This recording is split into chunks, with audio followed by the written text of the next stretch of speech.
बाबांनी मला घराबाहेर काढलं त्याला सुद्धा जबाबदार आदितीच आहे. हिच्या रोजच्या कटकटींमुळे माझं पिण्याचं प्रमाण वाढलं आणि माझं पिण्याचं प्रमाण वाढलं म्हणून बाबांनी घराबाहेर काढलं.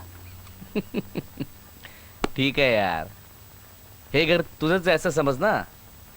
फार फार तर काय, इतके दिवस या घरात नवरा बायको राहत होते, आता मित्र मित्र राहत आहेत, इतकंच.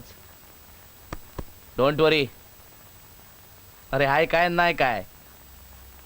प्रीत्या, एक स्मॉल अरे लार्ज अरे क्वार्टर आणू. माझ्या पुढे तर एक मोठा प्रश्नच आहे अगं. कसला? अगं लग्न झाल्यानंतर हार्डली 3-4 वेळा मी माहेरी गेले. आज असं अचानक बॅग्स वगैरे घेऊन माहेरी जायचं म्हणजे आईला काय कारण सांगू? अगं तिला सांग ना की 31 डिसेंबरला थांबले नाही ना म्हणून आता आले राहायला. पण कधी ना कधी खरं सांगावंच लागणार आहे ना. तुला काय वाटते आपल्याला काय कायमचं माहेरी जाऊन राहावं लागणार आहे? जरा नशा उतरली, 2 दिवस स्वतःचे कपडे स्वतःला धुवायला लागले, येतील बघ माफी मागत. मला नाही वाटत असं. अगं ते नशेत होते, आपण तर शुद्धीत होतो ना. आपण अशी टोकाची भूमिका घ्यायला नको होती. कितीतरी वेळा आपण बायका हा असाच विचार करतो आणि गप्प बसतो. म्हणून आपले नवरे असे सोकावलेत. कधीतरी त्यांना अद्दल घडलीच पाहिजे. आणि ते आपल्याला न्यायला आलेच नाही तर आपणही स्वतःहून त्यांच्याकडे जायचं नाही. काय यार, मोठा प्यायला घेऊन गेलास आणि 2 पेग मारूनच परत आणलंस. अरे इच्छाच नाही झाली यार प्यायची. आणि काल पण काय कमी नाही पेलो आपण. का 2 तासातच तुला तुझ्या बायकोची आठवण यायला लागली? हो यार, एक तर ती अशा अवस्थेत आहे, त्यामुळे काळजी तर वाटणारच ना. बरोबर आहे, मलाही खूप काळजी वाटते यार. पण त्या बघ ना आपल्याशी कशा वागल्या. आता या जगात कुणाचे नवरे दारू पित नाहीत का? पण त्यांच्या बायका त्यांच्याशी अशा नाही वागत. हो ना यार, घटस्फोटासाठी सुद्धा एका पायावर तयार झाल्या. अरे मला तर वाटतं कारण शोधत होत्या आपल्यापासून वेगळं व्हायला. एवढा त्रास देतो का रे आपण त्यांना? सोड ना यार, त्या काय कमी त्रास देतात?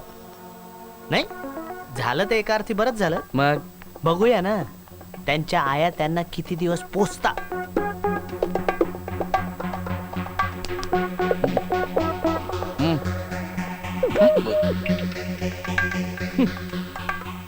दोन तासातच पश्चाताप वगैरे झालेला दिसतोय.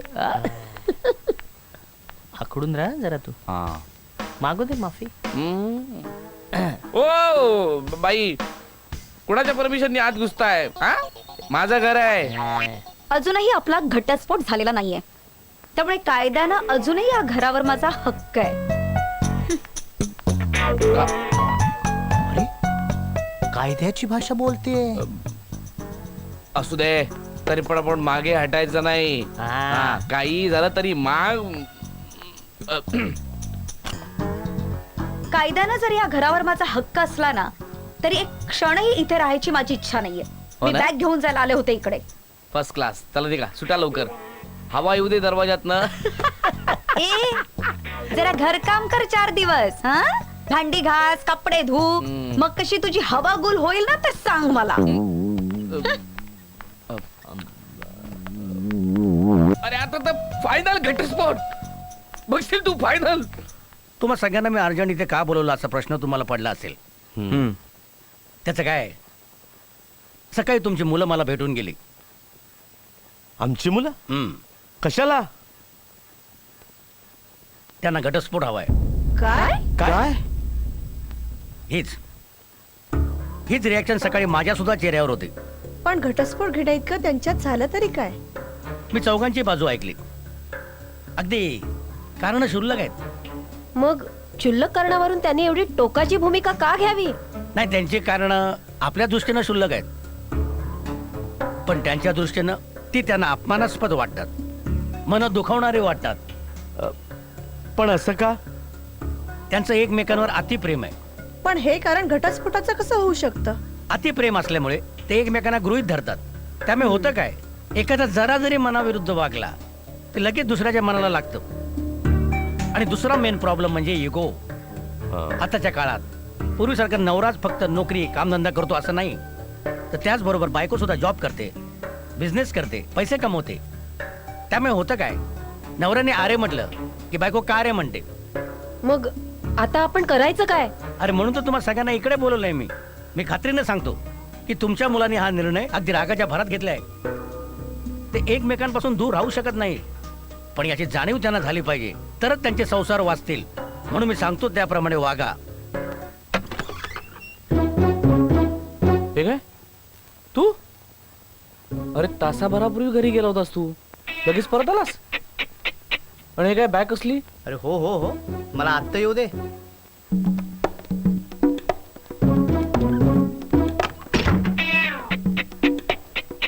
मी तुझ्याकडे कायमचाच राहायला आलोय. काय म्हणजे? ए रितेश, म्हणजे ए रितेश, ए सांग ना काय झालंय?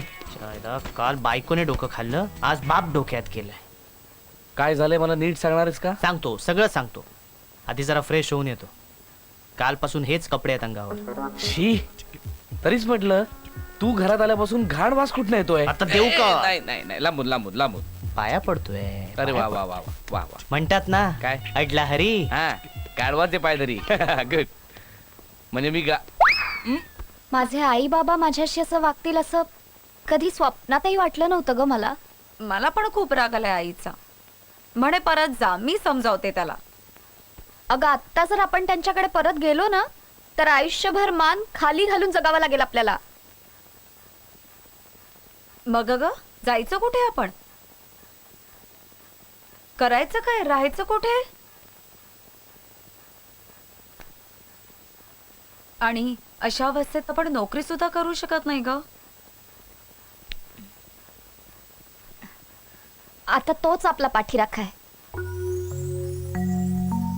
मला खात्री आहे तो आपल्याला काहीतरी मार्ग नक्की दाखवेल. त्यांनी आपली काहीतरी सोय नक्की करून ठेवली असेल.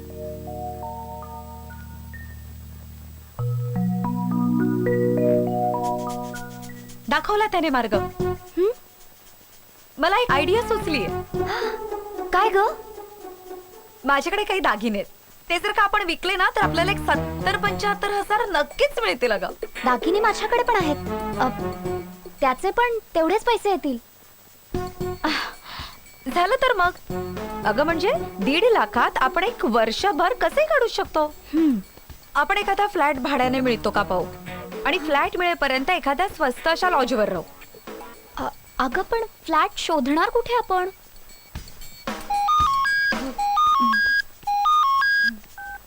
हॅलो. हा, मी तडजोडकर बोलतोय.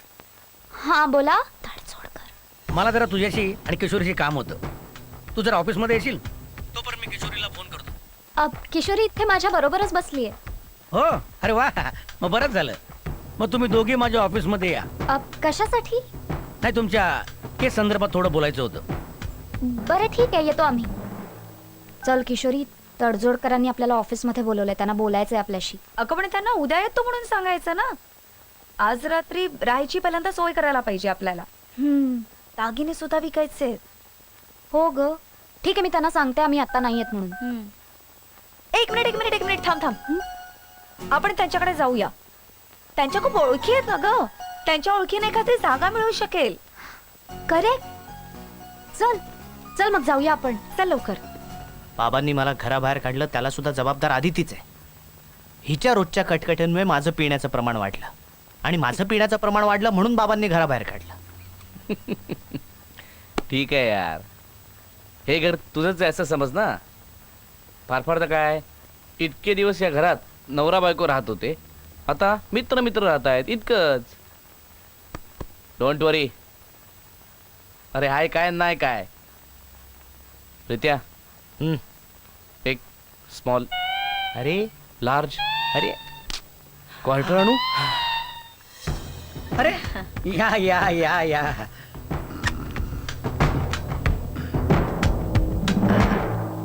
बसा. दोघींकडे बॅगा? अच्छा, म्हणजे आईकडे जाता जाता इकडे आलात. नाही, आम्ही आमच्या आईच्या घरून इथे आलोय. मग तुमच्याकडे बॅगा कशा? ओ, म्हणजे तुम्ही दोघींनी तुमच्या नवऱ्याशी पॅचअप करण्याचा निर्णय घेतलाय म्हणून त्यांच्याकडे चाललायत ना? नाही. मग चाललायत कुठं?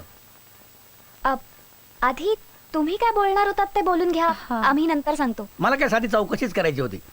ती काय नंतरही करता येईल. पण तुम्ही कुठं चाललात? आम्हाला आमच्या आईनं घराबाहेर काढलंय. का? त्यांच्या मते आमचा निर्णय चुकीचा आहे. पण तुम्हाला माहिती आहे ना, यात काय आमचीच चूक आहे का? नको ना परत परत तोच विषय. आम्हाला एखादा फ्लॅट भाड्यानं घ्यायचंय. तुम्ही काही मदत करू शकाल? ते रे, एवढंच ना. हो, माझा वेल फर्निश फ्लॅट आहे. भांडी गॅस सगळं आहे. तुम्ही फक्त तिकडे जाऊन राहायचं. चला पहिली तुमची राहण्याची व्यवस्था करू, मग बाकीचं बघू. हं? या ना या. मग कसं काय वाटला गरीबाचा गरीब खाना? गरीब का ना? हा. आमच्यासाठी तर हा महाल आहे. याचं इंटेरियर आहे ना, ते माझ्या बायकोच्या चॉईसने केलं. ओह, तुम्हाला खरं सांगू, कलर डिझाईन मला नाही पसंत. मग आम्ही काय केलं, तडजोड केली, तडजोड. म्हणजे आता मी ज्या फ्लॅटमध्ये राहतो ना, त्याचं इंटेरियर माझ्या चॉईसने केलं. पण तडजोड करायला प्रत्येकालाच तुमच्यासारखे 2-2 फ्लॅट्स विकत घेता येणं थोडंच शक्य असतं. हम्म. सुरुवातीला आमच्याकडे सुद्धा एकच फ्लॅट होता. पण त्यावेळी आम्ही काय केलं माहितीये, किचन तिच्या आवडीनं, बेडरूम माझ्या आवडीनं, आणि दोघांची आवड एकत्र करून आमचा हॉल सजवला होता. काय वाद टाळण्यासाठी. तडजोड करायची म्हटली ना, तर ती कशी होते. या घराचं भाडं किती आहे ते सांगाल का आम्हाला? अरे हो, काय मी तुम्हाला पैशातच विचारणार होतो. तुम्ही अशा अचानक घर सोडून आलेल्या, त्यातून तुमची ही अवस्था. मग पैशाची काय सोय केलीत? आम्ही आमचे दागिने विकायचे ठरवलंय. ते दागिने तर तुमच्या नवऱ्याने केले असेल नाही? आम्ही नाही का केलं आमच्या नवऱ्यांचं इतकी वर्ष? ते आमचं स्त्रीधन आहे. आमच्या दागिन्यांवर पूर्ण अधिकार आहे. अरे तुमच्या नवऱ्यावरच अधिकार राहिलेला नाही, तर दागिन्यावर अधिकार तुम्ही कसं काय टाकू शकता? नाही, असं उद्या ते म्हणू शकतील. तुम्ही काय काळजी करू नका. तुम्हाला जे काय पैसे लागतील ना, ते मी देईन. नको, तुम्ही ऑलरेडी आमच्यासाठी इतकं सगळं करताय. तुमच्याकडनं पैसे घेणं आम्हाला योग्य नाही वाटणार. तुम्हाला एक विचारू का? हं? आमच्यासाठी तुम्ही एवढं सगळं का करताय? कारण तुमच्या केसचा निकाल मला माझ्या बाजूने लावायचा आहे. दारू पिऊन पोटात आग पडले यार. काहीतरी खायला पाहिजे. मला पण भूक लागली यार. मग चल जाऊ, चल खाली हॉटेलमध्ये. हे झालं जेवणाचं, ते सुद्धा आजचं. आपल्या कपडे धुण्याचं काय? लॉन्ड्रीत टाकू रे. हे झालं कपड्यांचं. रोज सकाळी ऑफिसला जाताना मला टाय सुद्धा बांधता येत नाही. तो सुद्धा आधी तीच बांधून द्यायची. त्याचं काय? मी शिकवीन तुला. पण रोज सकाळच्या चहापासून रात्रीच्या जेवणापर्यंत आपल्याला हॉटेल कसं काय परवडणार?